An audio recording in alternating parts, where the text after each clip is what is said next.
Et pour cause, Abdelmajid Tebboune s'est aussi exprimé sur le dossier de la mémoire entre l'Algérie et la France. Le président algérien a déclaré que cette mémoire, je cite, ne saurait faire l'objet de renonciation.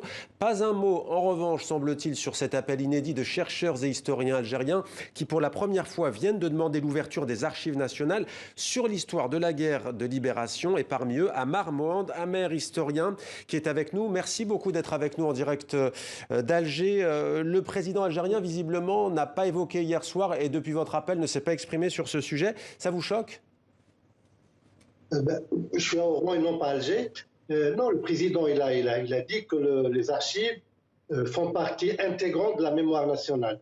Maintenant, comme vous l'avez dit tout à l'heure, il y a une lettre qui a été envoyée, une lettre ouverte au président de la République, signée par des historiens, dont Mohamed El Korso et Dahou Djerba, des grands historiens en Algérie, pour demander à ce que ces archives soient affranchies de la tutelle bureaucratique, de la tutelle idéologique, de la tutelle politique.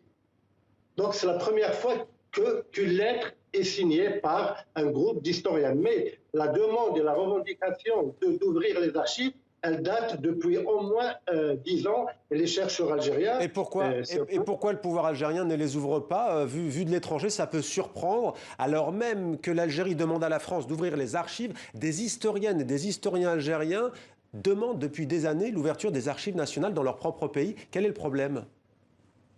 Vous savez, le Hirak est sorti pour des raisons fondamentalement politiques. Oui. Parmi eux, cette liberté académique, liberté politique, liberté de s'exprimer. Donc, la fermeture des archives, c'est aussi le reflet de la contraction. Mais est-ce que vous pensez que ce pouvoir a des choses à cacher? Est-ce que des dignitaires, entre guillemets, au sens politique du terme, du FLN, auraient des choses à se reprocher, qu'ils soient morts ou qu'ils soient vivants?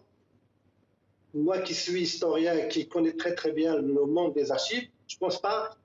C'est une question de cacher parce que ces archives tôt ou tard seront ouvertes. Mais c'est la nature même du régime qui veut tout contrôler. Donc on est dans cette idée, cette phobie de l'autre, si on peut dire. Oui. On veut contrôler les archives comme on veut contrôler les partis, comme on veut contrôler la presse. Et d'ailleurs, c'est intéressant, vous avez dit où est le rapport algérien? On a d'un côté le rapport Stora qui crée le débat après sa publication des deux côtés de la Méditerranée, et de l'autre un rapport attendu de M. Chiki, qui est le directeur des archives, qui lui est aux abonnés absents et donc qui fait réagir par son absence. Est-ce que vous avez eu des échos d'Abdelmajid Chiki? Il vous a répondu? Non, parce que c'est un tout. Déjà, on est étonné que le rapport ne sorte pas. Et nous, historiens, on est un peu victimes de cette situation, parce que les Algériens pensent que les historiens algériens ne travaillent pas, ne produisent pas, alors que ce n'est pas vrai. Donc vous voyez, pour l'image du pays, c'est très grave. Nous disons qu'il faut que ce rapport sorte pour que nous, historiens algériens, et aussi les chercheurs, les journalistes, puissent débattre ouvertement, librement, sereinement de ces questions mémorielles. Restez avec nous, Amar Mohand Amer, on va poursuivre cette page avec Slimane qui est resté en plateau. Donc, Abdelmajid Tebboune a aussi tenu un discours, disons-le, Slimane, d'ouverture avec la France, plutôt conciliant, des propos aux antipodes avec le discours plutôt offensif des généraux algériens. Hein. Oui, vraiment, il a tenu des propos extrêmement élogieux vis-à-vis de son homologue français Emmanuel Macron. Il a dit que c'était un homme loyal, direct, il croyait à sa sincérité et à sa volonté d'apurer autant que faire se peut le contentieux franco-algérien.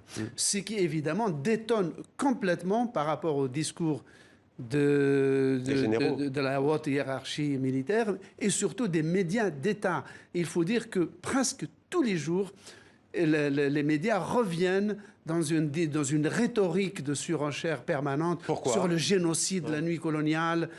On a l'impression qu'il y a deux discours ou deux courants au sommet de l'État.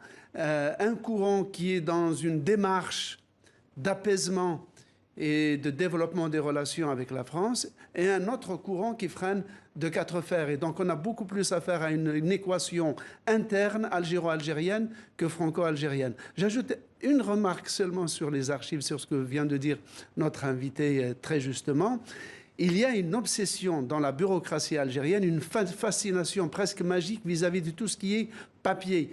Par exemple, même pour les dossiers de cadastre, ou même pour les extraits d'état civil datant de l'époque française, il est quasi impossible de les obtenir. Ouais. Juste Ammar Mohamed Amer, pour terminer, puisqu'il nous reste vraiment 30 secondes, j'aimerais vous entendre sur cet apaisement que veut le président algérien, et plutôt ce côté qui reste offensif du côté de la haute hiérarchie militaire algérienne.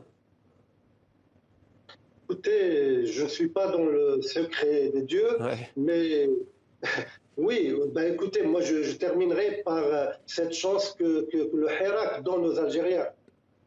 Un mouvement pacifique qui donne la plus belle image de l'Algérie depuis 1962. Donc je préfère terminer sur ça et je pense que ceux qui m'écoutent dans les hautes sphères puissent méditer sur ce pacifisme, sur cette jeunesse belle et rebelle. Eh bien, on terminera sur ce message enthousiaste. Merci beaucoup à vous, Ammar Mohamed Amer, d'avoir été avec nous. Merci Slimane également de nous avoir accompagnés pour cette page.